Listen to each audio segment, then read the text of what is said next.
program kita untuk CAPE 1.0 telah berakhir pada hari ini, di mana kita menyampaikan sijil kepada semua 43 peserta yang telah berjaya menamatkan kursus selama 5 hari di Kota Baru yang disampaikan oleh Setiausaha Bahagian Kementerian Pengajian Tinggi Puan Fazidah.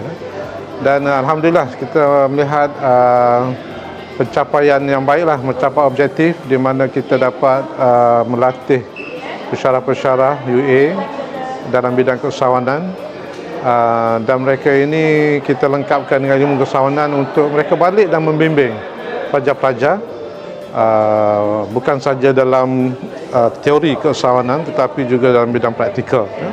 Sebab dalam sepanjang 5 hari ini peserta bukan saja didedahkan kepada teori tetapi juga kepada keadaan sebenar, situasi sebenar dunia keusahawanan.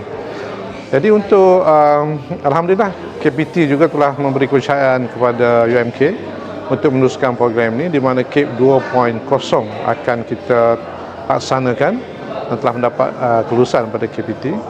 Dan CAPE 2.0 pastinya kita akan upgrade modul-modul sesuai dengan keadaan semasa, dan pastinya elemen teknologi AI dan juga dinamik keusahawanan kita akan masukkan dalam modul yang baru.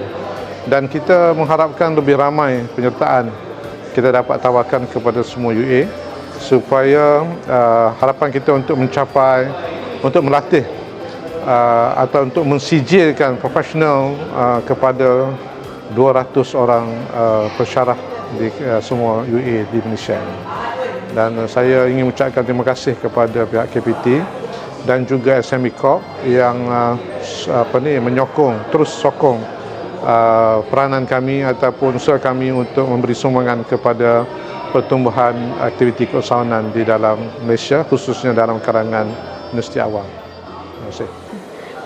Harapan saya untuk program CAPE 2026 ni adalah program yang pertamalah yang dilaksanakan dengan rakan strategik kita kali ini, Universiti Malaysia Kelantan, dan kita harapkan dapat diteruskan masa-masa akan datang dengan melatih ramai lagi pensyarah-pensyarah, pentadbir untuk menjadi sebagai tenaga pengajar dan mentor untuk kita memperkukuhkan lagi ekosistem keusahawanan secara keseluruhan.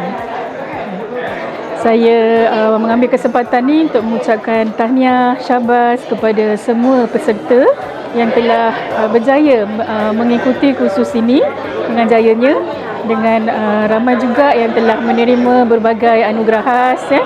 Jadi kita ucapkan tahniah syabas, dan kita harapkan ilmu yang diperolehi pada program CAPE ini dapat dimanfaatkan dan disebarluaskan untuk menjayakan agenda keusahawanan IPT kita. Dah. Okay, Assalamualaikum warahmatullahi wabarakatuh. Nama saya Aminuddin Muhammad daripada SME Corp Malaysia. Untuk makluman, saya telah menyertai program CAPE sebanyak selama seminggu lah, dan modul-modul yang dilaksanakan memang terbaik lah pada pendapat saya, yang telah diberikan oleh lecturer-lecturer yang pengalaman dan juga pendedahan kepada usahawan yang terlibat dalam program inilah.